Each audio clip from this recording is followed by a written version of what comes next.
taking shelter of bhakti process on a daily basis. And the knowledge about the soul is abstract. So Krishna is thinking, how do I make Arjuna understand this? Because I'm telling him, don't be on the bodily consciousness, come to the spiritual and soul platform. But it is not like I tell someone, come up their stairs and they just come up. It's not that kind of an easy thing. It's a gradual thing, for which if they want to climb the stairs of to the soul platform from the bodily platform, then that's what is the yoga ladder is connecting us. If somebody is on the first floor and you want them to come to the second floor, so then that happens through they climbing the stairs, and that process of climbing the stairs is the yoga. And we did see how there are different levels of motivations that a person comes up on the yoga ladder. It could be fear, like how Krishna is we just saw how Krishna is telling Arjuna, oh, if you run away from the battlefield, everyone will call you a coward. That would be such a infamy for you. That is worse than death. That pain of insult is worse than death. So he is inspiring Arjuna to fight. However, he is inspiring him based on fear, or he is inspiring him with desire. Either you or your family members, you guys either will get a kingdom or will go to the heavenly planets if you die in the battle. So it's a both win-win kind of a situation. So he's showing some desire to him. He is inspiring him with desire. So that's what we saw in the verses 31 to 37 that we will discuss soon in the conversation that we just observed. And then Krishna is going to speak in this chapter about duty. Okay, don't worry about what you will get or what loss will come. Do it as your duty. So that also we will see. And this whole yoga ladder also we inspected last week. How when a person is all religious and has so many desires to achieve through those religious performances, so then that is on the level of karma kanda. However, when a person realizes that I have an internal connection with the Supreme Lord, so he has the knowledge, but he is still attached to the results. He is still attached to things. So that is called as sakama karma. And the person, as he gradually performing yoga, sakama karma yoga, he gets advancement and comes to the level of nishkama karma. That means he is doing the duties for the sake of, because it is ought to be done. And then there is jnana yoga, where this person has become so detached from the world that he doesn't want to work or engage in anything. He's just interested in the knowledge aspect of spiritual life, that I am a soul and this world is a temporary place. So he's just interested in knowledge and more philosophical. So he's not into working much. And his aim is to get out of this world. So he's more into philosophy. Some people from philosophy, they can go into meditation and use that for liberation. Meditate on the supreme super soul, meditate on the universal form. So using those processes, they can go proceed towards liberation. However, the best of the motivations is being motivated by love. So that is possible in Bhakti Yoga because we understand our eternal connection with God, and we understand that there can be a loving relationship with God. And with that as a motive, we try to connect with God. So that is the platform of bhakti, which is, and when there is love, everything else comes into picture. Like we see here, when there is devotion, there is also meditation, there is also knowledge, there is work, there is detachment. Everything is included in bhakti yoga. Some of the other processes may have one or the other element, but bhakti has all these five elements that makes something as yoga.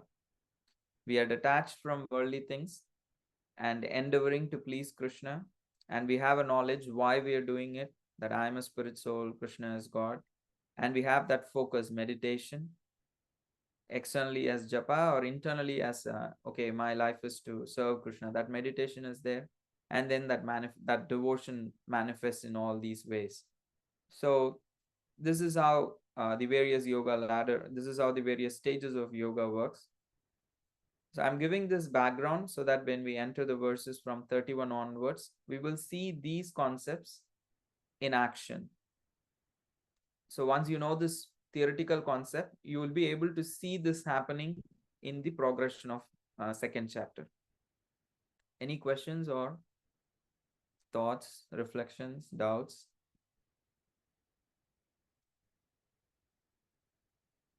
I know we are slightly rushing in the sense in like I'm just kind of giving a more of an overview. So if you have any doubts, please, you can always ask. Okay. So I hope this was clear so far. So in the section between 31 and 37, Krishna is speaking about Sakama Karma Yoga. So he is giving the motivation of fear and desire to Arjuna. So that is what is happening in these verses from 31 to 37. Krishna first says, it's the duty of a Kshatriya to fight, so just fight. But sees that Arjuna is not so much interested. He is not buying into the argument. So then Krishna offers desire. He says, you will win glory if you win, have a fight, have such a large scale fight and win the war. You will have such glory and the kingdom. In case if you die, then you will go to heaven. And even if your opponents die, they will also go to heaven. So both of us, there is no loss. It's a complete win-win solution. And he says, if you avoid the war, if you neglect your duty, one thing, you will get sin. And the other thing is you will be dishonored. That's worse than death, because people will call you a coward and they'll think that you ran away out of fear. Arjuna says, no, my people will think I'm compassionate. They will not think I ran out of fear, ran away due to fear. They will think I was so compassionate that even though I could have had the kingdom, I gave it up because I was very compassionate. Krishna says, you're delusional, Arjuna. How can you be so simple to think that someone like Duryodhana and Karna will give you the benefit of doubt that you ran away due to compassion? Why would they do that? If they were so magnanimous, this very war would not happen. So to assume that people will be magnanimous and compassionate and understand your inner motives and give you the benefit of doubt, that's making like thinking life is too simple.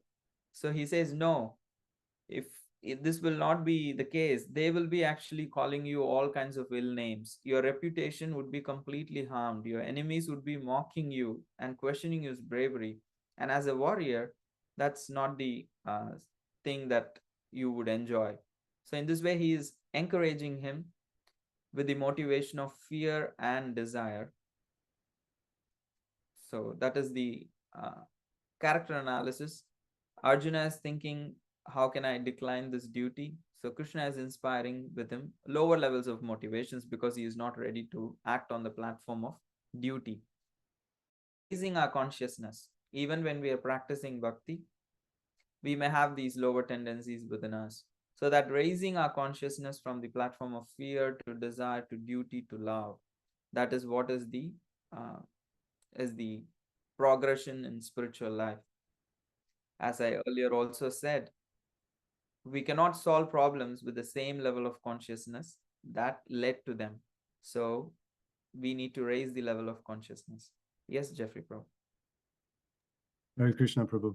I'm just thinking as you're describing the argumentation here between Krishna and Arjuna, that it's interesting how Krishna is making like arguments back to Arjuna that are also material arguments.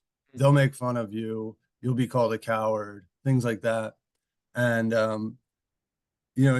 it's kind of foreshadowing or at least it's very interesting structurally to the poem or the poetry that we're looking at, that later Krishna will say that he responds to his devotees accordingly.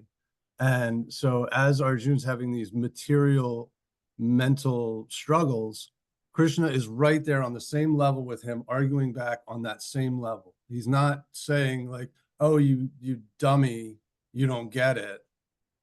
To a certain extent, he's saying, I will get right here with you in the pit and speak to you where your concern is and dispel it at that level. I think that's pretty interesting because philosophically it'll come up later again. Thank you. That's a nice observation. Because right in the verse 38, immediately after these set of verses, he's going to say, forget about all those motivations. Fight on the level of duty. That's best for you.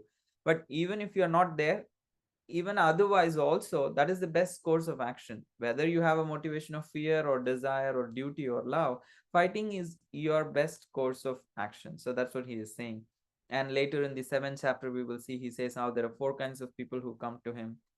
One who comes with desire, one who comes out of distress, one who comes out of curiosity, one who comes out of knowledge, inquisitive, and all that. So he considers all of them as udara sarvayevaite. He calls them, they're all broad-minded people. Even though they're coming for something, he still has the magnanimity. Krishna has that magnanimity to call them magnanimous. So that was a very nice observation, Prabhu. Thank you. Chakresh. Babaji, I don't have a question on chapter 2. I have a question about like after the war, um, when Duryodhana died, Balarama was enraged by Bhishma for some reason because he liked Duryodhana. But why did Balarama even like Duryodhana if he's basically Krishna? Mm-hmm. So thank you. That ties into this very well also. Thank you for the question, Chakresh. Balram is the representative of spiritual master, Guru Tattva.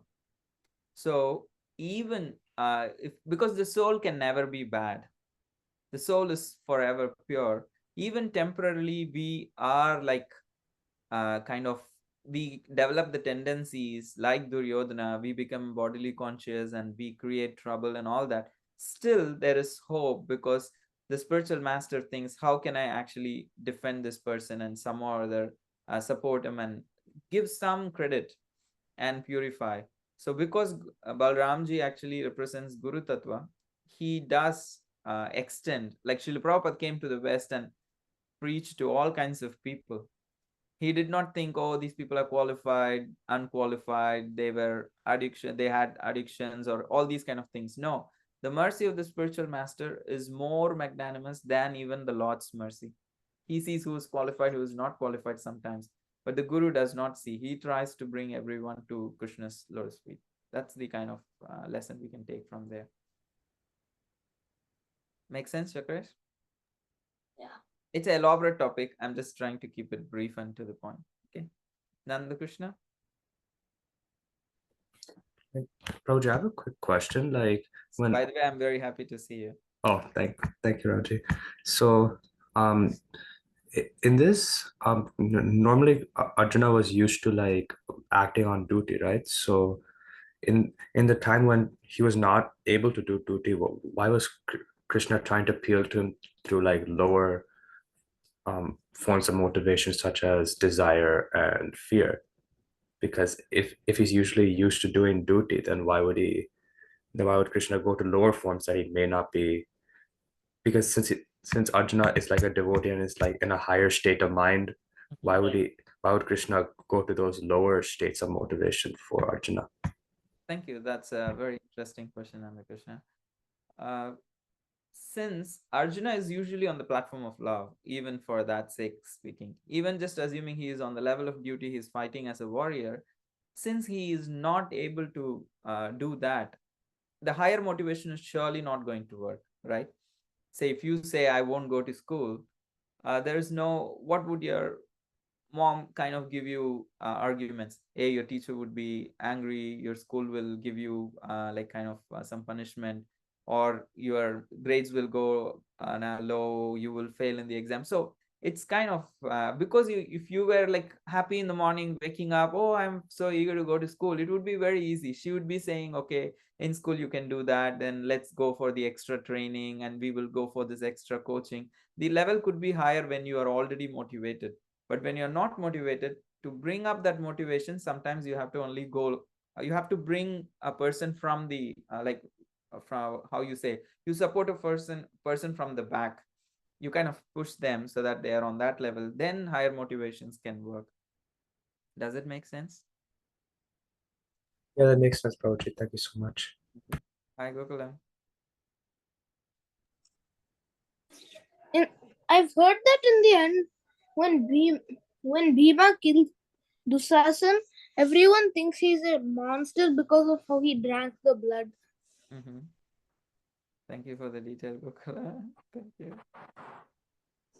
It's so nice you kind of read. He's 10 years old and he knows so much about Mahabharata and all Krishna book and everything. So it's very inspiring. Thank you, Gokulam. And so we were just speaking about this raising your consciousness, and the reflective question that we all can think is like, what is motivating our actions in life in general? What is the motivation internally? Why are we doing what do we do? So that's a question that we could ask ourselves, because our motivations shape the quality of our life. So fighting with desire or fighting with duty or fighting with fear, externally they may be same, but internally the level of happiness and fulfillment one experiences is not congruent to what is our external action. It's congruent to the quality of our intentions we have in our life. So that's what will give us really the happiness, our motivation. So looking